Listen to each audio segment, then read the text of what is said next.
और एक होता है हाउस ऑफ लॉर्ड्स, ये हमारे यहाँ की राज्यसभा के समान है। तो फॉक्स ने क्या किया था कि कंपनी की सारी गतिविधियों को इकट्ठे रोकना चाहा, कंपनी को पूरी तरह अपने कंट्रोल करने की कोशिश की थी। इसलिए जो फॉक्स ने जो बिल पारित किया था या पेश किया था वो हाउस ऑफ कॉमन से तो पास हो गया, लेकिन यहां आके ये बिल क्या हो गया, फेल हो गया। और तब ऐसी व्यवस्था थी कि बिल किसी भी सदन से फेल हो जाए सरकार को इस्तीफा देना ही पड़ेगा। जब हाउस ऑफ लॉर्ड से ये बिल पास नहीं हुआ फॉक्स का, तो लॉर्ड नॉर्थ और फॉक्स की मिलीजुली सरकार को इस्तीफा देना पड़ा। और ये पहला यानी फर्स्ट और लास्ट चांस था जब किसी इंडियन इशू पर ब्रिटेन की गवर्नमेंट को इस्तीफा देना पड़ा। इसके बाद कभी भी इस्तीफा नहीं दिया और इससे पहले कभी नहीं दिया। ठीक है, जब पास नहीं हुआ इसलिए क्या हुआ, coalition government of North and Fox had to resign।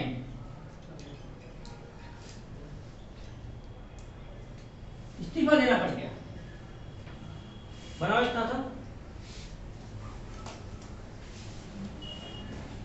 तो सीक्रेट कमेटी बनाई थी फॉक्स ने और हेड उसका हेनरी रंडास था। हाँ तो ऐसा होता ही है ना, विपक्षी लोगों को बना देते हैं जिससे कि ये लगे विपक्षी लोगों को हमारा कोई महत्व ही नहीं, क्योंकि लोकतंत्र में सबका महत्व होना चाहिए। लोकतंत्र में जितना पक्ष सही होता है उतना ही विपक्ष भी सही होता है, मतलब उचित समझा जाता है। सर अभी अपनी लोक लेखा समिति चल रही है, विपक्ष का बनाते हैं इसमें।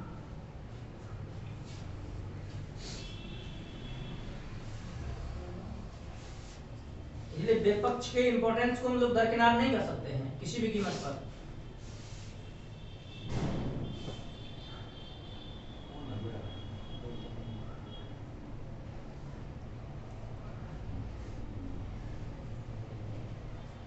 ले लिया? ठीक है,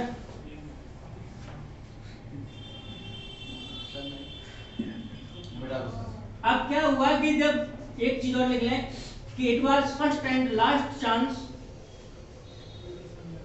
when the government of England had to resign on an Indian issue. जब किसी भारतीय मुद्दे पर इंग्लैंड की सरकार को इस्तीफा देना पड़ा हो, यह पहला एवं अंतिम ऐसा मौका था।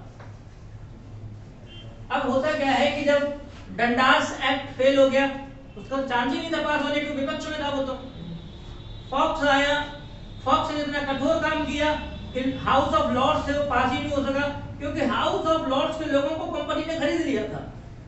कंपनी ने कहा था कि अरे देखो हमको पूरी तरह से तो मार देंगे, इतना कंट्रोल कर रहे हैं, इसलिए पास नहीं होने दिया, पैसे खिला दिए थे उसने। अब क्या हुआ, लॉर्ड नॉर्थ फॉक्स की सरकार चली गई। अब उसकी बजाय फिर से विलियम पिट प्रधानमंत्री बना, became prime minister of England. England का ये प्रधानमंत्री बना। कौन बना? विलियम पिट। विलियम पिट ने विधेयक रखा, लेकिन तब पूरी सरकार ही खत्म हो गई। क्यों? क्योंकि लॉर्ड नॉर्थ एवं फॉक्स की बजाय जो सरकार गिरी थी उनकी, उसके तुरंत बाद विलियम पिट को पीएम बनाया गया था। लेकिन फिर से नए चुनाव होने थे, तो ये तो चला गया। फिर दोबारा चुनावों में ये जीत के आया, फिर से विलियम पिट प्रधानमंत्री बना, और तब जाके एक नया एक्ट लेके आता है, और वही क्या बनता है, पिट्स इंडिया एक्ट। क्लियर है? तो हम क्या बोल सकते हैं कि Pitt's India act was brought on the recommendations of किसकी सिफारिश पर लाया गया था? Recommendations of Henry Dundas committee. क्योंकि मामला क्या था भाई, हेनरी डंडास ने सिफारिश की थी ना मुख्य रूप से इस मामले की, तो उसी ने कहा था कंट्रोल करो। तो रिकमेंडेशंस किसकी थी? हेनरी डंडास कमेटी की।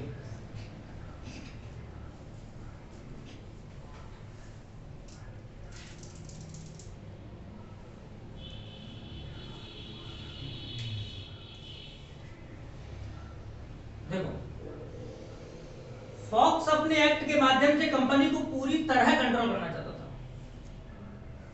पिट्स ने क्या कहा, थोड़ा लिबरलाइजेशन कर दिया।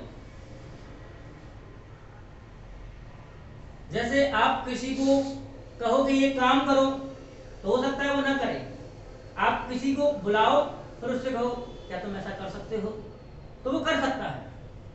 तो ठीक ऐसा ही हुआ था फॉक्स और पिट में। फॉक्स ने अपनी जबरदस्ती दिखाई थी, पिट ने पक्ष चेंज कर दिया। पिट ने क्या कहा, कंपनी के लोगों से बातचीत की, बोले भाई कम से कम ये तो होना ही चाहिए, देखो आप प्राइवेट कंपनी है, सरकार है ये सब होना चाहिए। तो कंपनी को लगा कि हाँ हाँ ठीक है, इतना तो कर ही लो, कोई बात नहीं है, हम ऐसा कुछ नहीं करेंगे। तब जाकर के पिट का इंडिया एक्ट पास हुआ, जबकि पिट ये खुद कहता था कि मेरे एक्ट की बजाय फॉक्स का एक्ट अधिक ताकतवर था, अधिक अच्छा था। लेकिन चूंकि वो यूनिलैटरली था, एक पाक्षिक रूप से कंपनी से संपर्क नहीं किया गया था, इसलिए कंपनी को बुरा लगा। हाउस ऑफ लॉर्ड्स उसने पैसा खिलाया और एक्ट को फेल करवा दिया, सरकार भी गिरवा दी। मेरा एक्ट उतना अच्छा नहीं है लेकिन फिर भी पास हुआ। विलियम पिट इस बात को खुद स्वीकार करता है। और इस एक्ट में क्या प्रावधान किए गए, मैंने क्या बताया, कंपनी के 4 अफेयर हैं। कितने अफेयर हैं?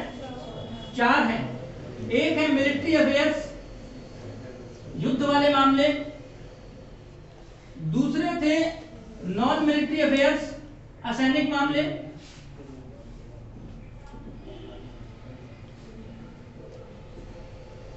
तीसरा था रेवेन्यू अफेयर्स, राजस्व मामले। चौथा था कॉमर्शियल अफेयर्स या ट्रेडिंग अफेयर्स, व्यापारिक मामले।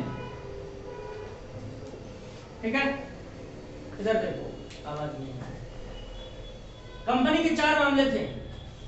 इन तीनों को मिलाकर के कहा जाता है पॉलिटिकल अफेयर्स, क्योंकि किससे संबंधित नहीं है, मुख्य रूप से पॉलिटिकल अफेयर्स। और इसको कहा जाता है मुख्य रूप से, है ये ट्रेडिंग अफेयर है, कॉमर्शियल अफेयर। कंपनी इतने सारे काम कर रही थी, क्लियर है, इतने सारे काम कर रही थी। कंपनी का एक जो मुख्य, जिसे बोर्ड ऑफ डायरेक्टर या बोर्ड ऑफ डायरेक्टर कहते हैं, ठीक है, बोर्ड ऑफ डायरेक्टर कहते हैं, वो कहां रहता था? कहां रहता था? इंग्लैंड में रहता था। इस पिट इंडिया एक्ट के माध्यम से क्या किया गया, ये कहा गया कि देखो बोर्ड ऑफ डायरेक्टर, आप सिर्फ इन्हीं एक्टिविटीज को कंट्रोल करो। पहले बोर्ड ऑफ डायरेक्टर कंपनी के सारे मामले देखता था, अब बोर्ड ऑफ डायरेक्टर या कोर्ट ऑफ डायरेक्टर एक ही बात होती है, अब सिर्फ कौन से मामले देख सकता था? कॉमर्शियल और ट्रेडिंग अफेयर्स, यानी कि व्यापारिक मामले या वाणिज्यिक मामले देखने का काम किसको छोड़ दिया गया? बोर्ड ऑफ डायरेक्टर का। और इन तीनों मामलों को यानी पॉलिटिकल अफेयर्स को कंट्रोल करने के लिए ब्रिटेन की संसद ने एक नई संस्था बना दी जिसका नाम था बोर्ड ऑफ कंट्रोल। क्या था? Board of control. इसको बोलते हैं हिंदी में नियंत्रक मंडल। नियंत्रक मंडल बना दिया। ध्यान से समझना है कि क्या है। कंपनी के military affairs, non military affairs, revenue affairs को ब्रिटिश गवर्नमेंट ने अपने हाथ में ले लिया। किस माध्यम से? बोर्ड ऑफ कंट्रोल के माध्यम से। कैसे? क्योंकि इस बोर्ड ऑफ कंट्रोल में कुल 6 मेंबर होते थे। कितने मेंबर होते थे? 6 मेंबर होते थे। और इसमें एक होता था finance minister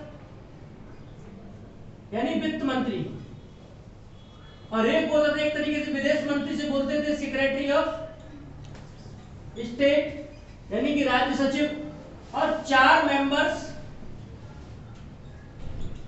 of privy council को होते थे, और इनको अपॉइंट करता था कौन? क्राउन। ध्यान सुनना है क्या? बोर्ड ऑफ कंट्रोल बना लिया। बोर्ड ऑफ कंट्रोल में 6 मेंबर हैं, एक फाइनेंस मिनिस्टर है, एक सेक्रेटरी ऑफ स्टेट है, और 4 मेंबर प्रिवी काउंसिल के हैं जिन्हें अपॉइंट कौन करता है? क्राउन है, क्राउन अपॉइंट करता है। फाइनेंस मिनिस्टर और सेक्रेटरी ऑफ स्टेट ब्रिटेन की सरकार की कैबिनेट के व्यक्ति होंगे ना, जैसे अभी कौन है हमारा एक्सटर्नल अफेयर कौन है अभी, जयशंकर, ठीक है, और फाइनेंस मिनिस्ट्री निर्मला सीतारमण है तो कैबिनेट के मेंबर ना। तो ये ब्रिटेन की गवर्नमेंट के कैबिनेट के मेंबर होते थे। ये ऐसे समझो कि जैसे हमारे राष्ट्रपति जी रामनाथ कोविंद जी के कोई कुछ मेंबर हो, प्रीवी काउंसिल होती है उनकी कोई, वो अपने 4 लोग नियुक्त करते हैं, ठीक है। अब बोर्ड ऑफ डायरेक्टर को ध्यान सुनना है। अब military affairs, non military affairs, revenue affairs और ये सारे मामलों की रिपोर्ट बोर्ड ऑफ डायरेक्टर को किसको देनी होती थी, बोर्ड ऑफ कंट्रोल को। सारे मामलों की रिपोर्ट इसको देनी होती थी। पहली बात तो ये हुई। दूसरी बात क्या हुआ कि बोर्ड ऑफ डायरेक्टर यदि इससे संबंधित कोई ऑर्डर पास कर रहा है, कंपनी के व्यापारिक मामलों से संबंधित कोई अगर मामला, कोई आदेश पारित कर रहा है, तो उसे बीओसी को भेजना आवश्यक नहीं था। यानी भारत में कंपनी की जो व्यापारिक गतिविधियां हैं, कॉमर्शियल एक्टिविटीज हैं, उनसे संबंधित अगर बोर्ड ऑफ डायरेक्टर इंग्लैंड में बैठा है, कोई आदेश पारित करता है, तो बोर्ड ऑफ कंट्रोल को सूचित करने की कोई आवश्यकता नहीं थी। लेकिन यदि वो military affairs, non military affairs, revenue affairs से कोई आदेश पारित करता है, यानी यदि ये बोर्ड ऑफ डायरेक्टर इनसे संबंधित कोई मामला अगर देता था, तो वो यहां होके जाता था और यहां से तब इनसे संबंधित कोई मामला होता था इनकी तब।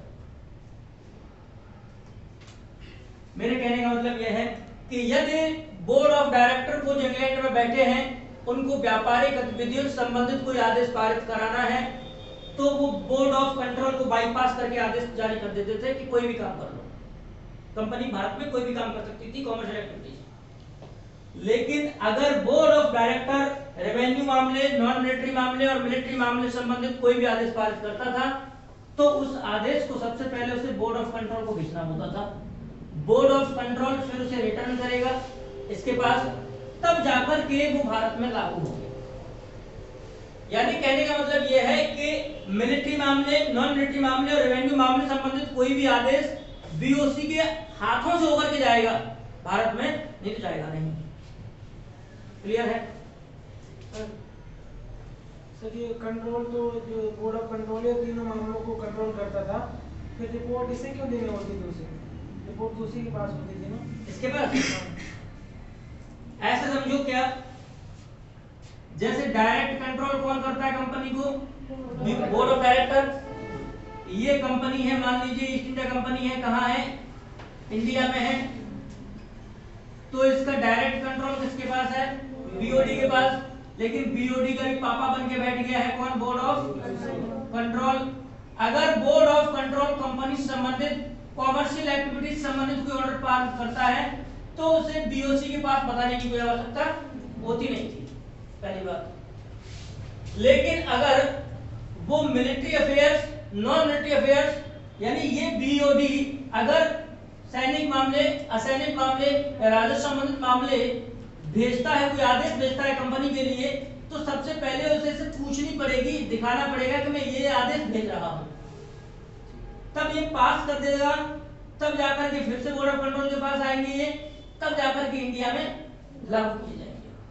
कहने का मतलब ये है कि अब बोर्ड ऑफ डायरेक्टर अपनी मर्जी से कोई भी मिलिट्री संबंधित, नॉन मिलिट्री संबंधित, राजस्व संबंधित अपनी मर्जी का कोई भी आदेश पारित नहीं कर सकता था। पहली बात एक तो ये हुई, ऐसे कंट्रोल किया। एक बात और, बोर्ड ऑफ कंट्रोल के लिए ये आवश्यक नहीं था कि वो वापस बीओडी के पास भेजे उस आदेश को जो बीओडी ने जारी किया था। बोर्ड ऑफ कंट्रोल ऐसा भी कर सकता था कि 3 बीओडी उठा ले, 3 बीओडी उठा करके एक गुप्त समिति बना ले, और गुप्त समिति उसमें जो चाहे मन चाहे संशोधन कर सकती थी, और वही गुप्त समिति इस आदेश को सीधे इंडिया भेज सकती थी। कहने का मतलब यह है कि बोर्ड ऑफ डायरेक्टर को बाईपास कर सकती थी कुछ भी किए बिना, लेकिन बोर्ड ऑफ डायरेक्टर इन तीनों मामलों में बीओसी को बाईपास नहीं कर सकता था। तो टोटल कंट्रोल किसका हो गया? बीओसी। और बीओसी एक्चुअल में कौन है? गवर्नमेंट, इंग्लैंड की गवर्नमेंट है। और इंग्लैंड की गवर्नमेंट के ऊपर कौन है? पार्लियामेंट।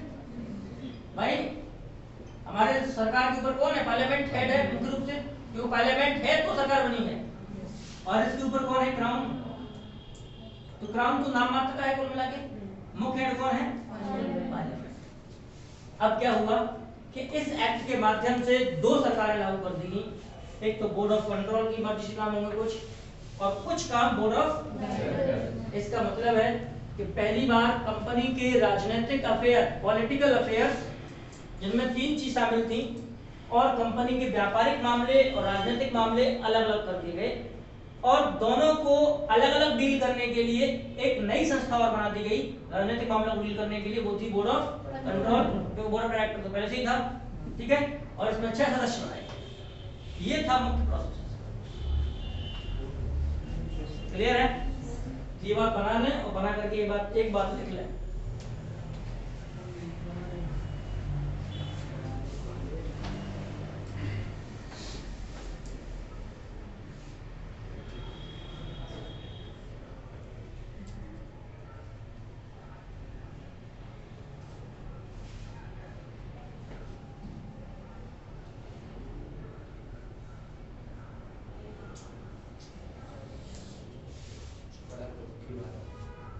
पाप पड़ेगा सर।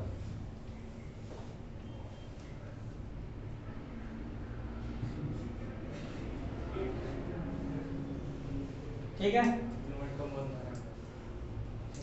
तो आपके लक्ष्मीकांत में एक लाइन लिखी होगी पहले ही, क्या कि कंपनी के राजनीतिक एवं व्यापारिक मामलों को अलग अलग कर दिया गया, और दोनों को कंट्रोल करने के लिए बीओडी उसके लिए पहले से था, एक नए संस्था बीओसी का सृजन कर दिया गया। इसमें 6 मेंबर थे, तो इसमें ये नहीं बताया गया होगा कि 6 मेंबर थे, ठीक है। बाकी ये प्रोसेस तो मैंने बता दी, इसमें नहीं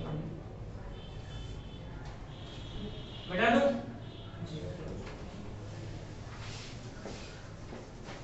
यानी पहली बार एक इस एक्ट के माध्यम से क्या किया गया कि कंपनी के ऊपर दोहरा शासन लागू कर दिया गया।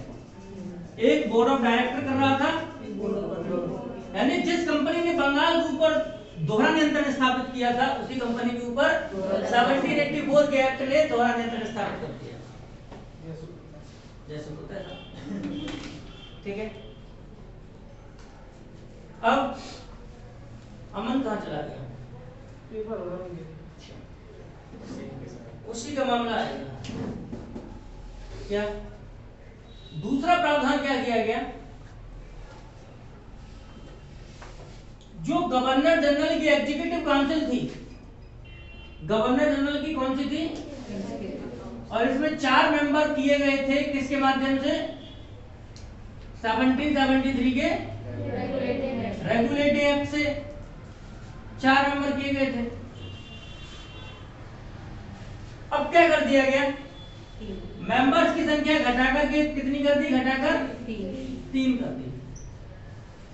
तो अब तो गवर्नर जनरल एक को अपने पक्ष में कर सकता था, एक को अपने पक्ष में कर सकता था, और एक वो खुद था, 2 हो गए। अब तो दोनों ही स्थितियों में टाई की स्थिति हो गई, बराबर की स्थिति हो गई। खर्च से गवर्नर जनरल क्या करेगा? फिर वो कास्टिंग वोट डाल देगा। तो कुल मिलाकर के गवर्नर जनरल को प्रभुत्व दे दिया गया, और पर्सन के सदस्यों की संख्या 4 से घटाकर कितनी कर दी गई? 3 कर दी गई। देखिए ये बात। और यही सेम पैटर्न अन्य प्रेसिडेंसी में फॉलो किया गया। Same pattern was followed in other 2 presidencies.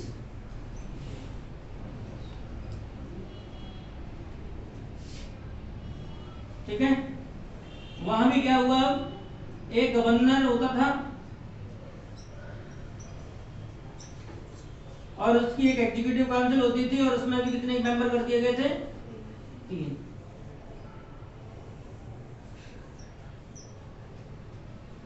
Madras एवं मद्रास एवं बॉम्बे में गवर्नर जनरल नहीं होता था, गवर्नर होता था सिर्फ। गवर्नर जनरल कहाँ था? सिर्फ बंगाल में था।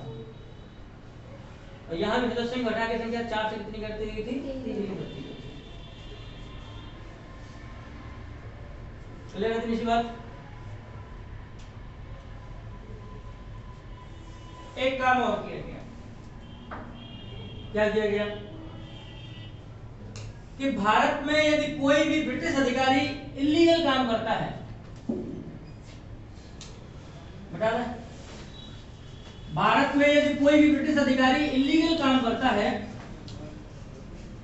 तो उस पर चार्ज लगाने के लिए ब्रिटेन में भी एक न्यायालय की स्थापना कर दी गई। भारत में सुप्रीम कोर्ट था ही, अब ब्रिटेन में भी एक न्यायालय स्थापित कर दिया गया। क्लियर? और क्या किया गया?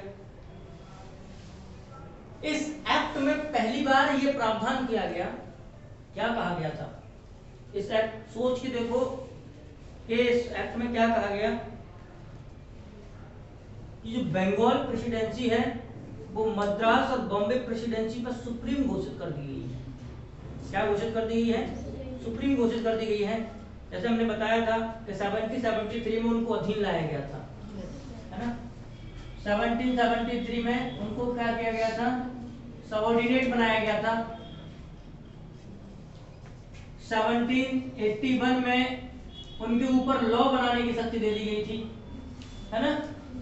Law over them. लेकिन 1784 में स्पष्ट कह दिया गया कि यदि कोई गवर्नर मद्रास या बॉम्बे प्रेसिडेंसी का गवर्नर जनरल इन काउंसिल की बात जो बंगाल वाले हैं उनकी नहीं सुनेगा तो गवर्नर जनरल को यह अधिकार होगा कि वो दोनों प्रेसिडेंसी गवर्नर को बर्खास्त कर दे, सस्पेंड करने तक का अधिकार दे दिया गया था। क्लियर है? इसका मतलब क्या है कि now governor general of Bengal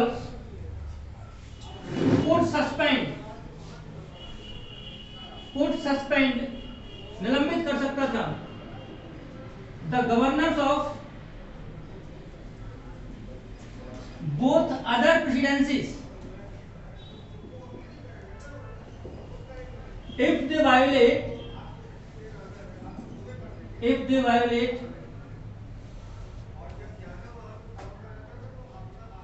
the order। अगर वो आदेश को मानने का उल्लंघन करते हैं, वो नहीं मानते हैं, तो अब गवर्नर जनरल जो बंगाल का था उसको अधिकार दे दिया गया कि अब बॉम्बे और मद्रास गवर्नर को सस्पेंड करने को नहीं मान रहा है। क्यों ऐसा क्यों किया गया? मैं बताता हूं। ऐसा करने का कारण ये था, जब कंपनी ने लगातार युद्ध जीते, कंपनी लगातार युद्धों में लड़ रही थी, जीते थे कुछ लड़ रही थी, हैदर अली के साथ युद्ध चल रहे थे, तो कंपनी को काफी हानि उठानी पड़ी थी, और पूरे यूरोप में ईस्ट इंडिया कंपनी की थू-थू हो रही थी, कुल मिलाकर के इतनी बदनाम हो गई थी। और उसने फिर से